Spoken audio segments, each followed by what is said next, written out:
Hello and welcome to our REA tutorial.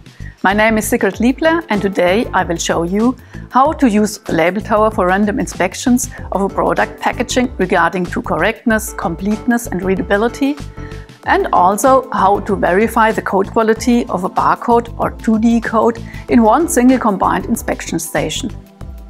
The print layout and which data is to be checked must be defined beforehand. This teach-in process is described in another tutorial. In our example, we want to check the front and the back side of a product packaging at the same time.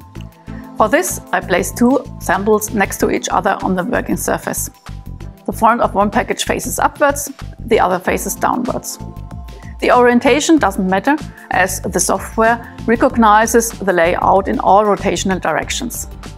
I just have to make sure that both product stickers are within the blue marked frame on the table, so that they are fully in the field of view of the camera. All further steps are carried out on the PC. I start the test with New Check. I now have to enter the item number and the variable data BBD and batch number. I can either enter that manually via the keyboard, or for an optimized inspection process, I can scan this data from a code on the production order with a scanner. I confirm with OK. The layout check begins, and in our example, the print quality of the barcode must also be checked.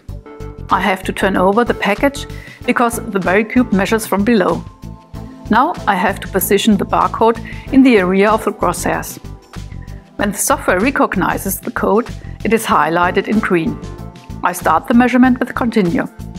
When all checks are successfully completed and the overall result is marked with a green bar with OK at the bottom of the screen, production can be started or continued. In our case, a red bar with error is displayed because the BBD and batch number were printed incorrectly. The printer data must therefore be corrected. With new samples, I do New Check. I scan the order. Now, the barcode measurement must be started. I see that this time all fields are displayed in green. With a grading of 2.8b, the required minimum quality of the barcode has also been achieved. The final result is displayed with a green bar and OK. So, production can continue. This is how fast and easy it is to avoid errors in product labeling with the LabelTower. If you have any questions, please find our contact details below. Thank you for watching. See you next time. Yours, Sigrid Liebler.